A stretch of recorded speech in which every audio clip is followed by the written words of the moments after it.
Hello, ibxtoycat, and welcome to another installment of my series of using every single gun in Modern Warfare 3.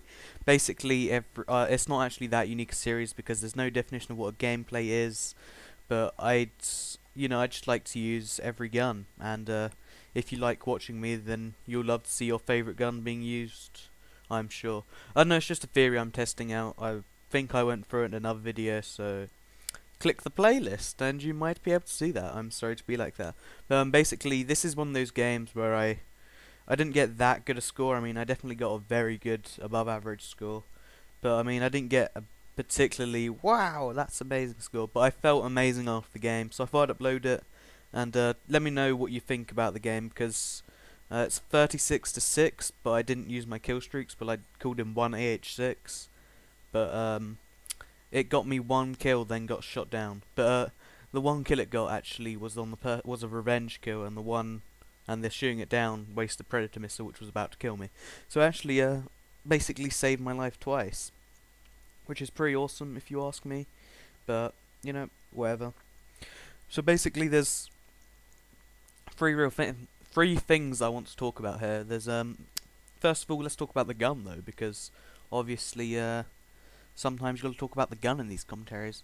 So it's a PP90M1 with Rapid Fire. I mean, you should be pretty familiar with the gun if you've ever been on YouTube or been in a lobby of Modern Warfare 3. Basically, the PP90M1 is generally considered the best submachine gun because it has a really high fire rate, and Rapid Fire increases this more, giving it one of the best damage outputs at close range in the game. So, you know, basically, yeah. That's why I'm using it, and I'm using range as well to increase the damage output anymore. Then steady aim, so I can hip fire and increase. Steady aim is basically stopping power, but for the hip.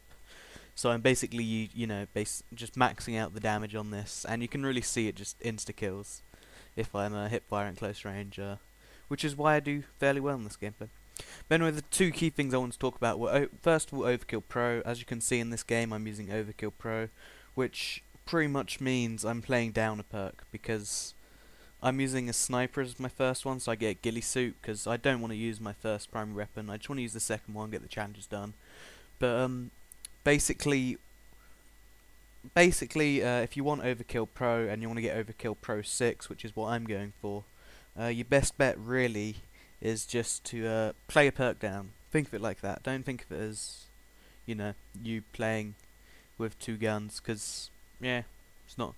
There's no real useful combinations. I mean, assault rifle, SMG, assault rifle, shotgun, submachine gun, shotgun, and even then, they're all pretty useless unless you also have sleight of hand pro, which means So I mean, if you want to get Overkill Pro though, and you want the titles, the emblems, and you just want the pro because it's the last pro you need to get, which was why I went for it. Basically, to get Overkill Pro first, you're not allowed attachments on your gun. I mean, which is a bit evil because attachments are really good in this game. I'd say they're the most important part of the gun, since, well, I guess proficiency and attachments are sort of interchangeable at this point, but basically you can't use attachments for the first 120 kills of Overkill Pro 6. So there's two clever ways past this. You can either switch out weapons every time you get them to level 2, which is a good way to unlock the red dot sight for all your weapons, or you can use the modulating A7 because you may have noticed it has no attachments and all the proficiencies up to damage are shit. So that's just a little clever pro tip. Use the modulating A7 to get Overkill Pro, and it gets some of the kills with the 87 out of the way if you're trying to go for damage or if you're trying to just get it to gold. Oh god, I hope no one has gotten a gold model. That would just be depressing. But I mean, depressing for them to use it that long. But so basically, and the other thing I want to talk about, the third thing you could say, number 3 on it. Okay, I'm just basically high sensitivities. I wanted to give my opinion on it because I have an opinion, but I never decide to put it in a commentary. But you know what? I get a few really amazing awareness kills here because of my high sensitivity. So basically, if there's 3 types of sensitivities you can play on really. There's a low sensitivity, a 2 to 3. There's a medium sensitivity, which is 4 to 5, I guess. And then there's a high sensitivity, which is, anywhere between 7 and 10. I personally play on 7 because I feel 7 is fast enough, and I'm used to 7 now, so I don't want to go through the 3-month phase of going bad. But personally, what I'd recommend is going straight for 10. Just play on 10, because once you get used to a sensitivity, you have all the ability of a lower sensitivity, but faster, basically. If you play on 1 sensitivity, it's the easiest to master, but I mean, you're gonna lose a lot of gunfights because of slowness. I mean, you really want your skill, your gun, your all the crazy stuff to take effect in a gunfight before it comes down to what mechanical controls, or I'm not completely sure what I'm saying here, but basically you want to be running a high sensitivity. If you're using a low one because it makes you more accurate, I'd recommend switching up to a high one, unless you're actually snipers, unless you're an LMG player.